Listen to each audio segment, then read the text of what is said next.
I told my dad to eat 4 eggs a day and he freaked the fuck out. Eggs have been demonized for years because they're high in cholesterol, but eating cholesterol does not increase blood cholesterol for most people. Your dad is probably right, not for freaking out, but for having reservations against consuming 4 whole eggs a day at his age.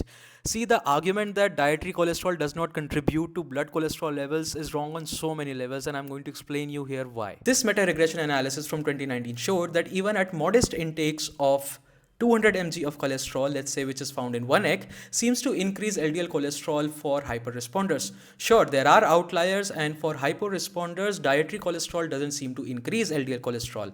But do you think, as a general guideline, you can tell people to eat as many eggs as they want without knowing whether they are hyper or hyporesponders?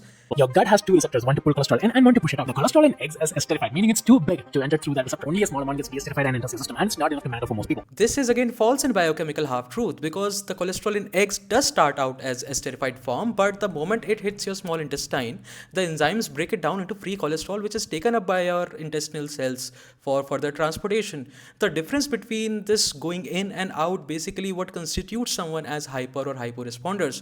So no, it is not true that most of the cholesterol is not absorbed by the body. It does get absorbed by the body. And get this, some research shows that dietary cholesterol may support muscle protein synthesis. Yeah, but eating eggs might actually help you gain. Okay, I think you've lost the plot entirely, because if you actually read the study you cited, it does not anywhere say that dietary cholesterol supports muscle protein synthesis.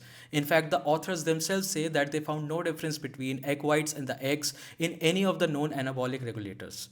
They ended up saying that future work is required to identify the role of non-protein food components.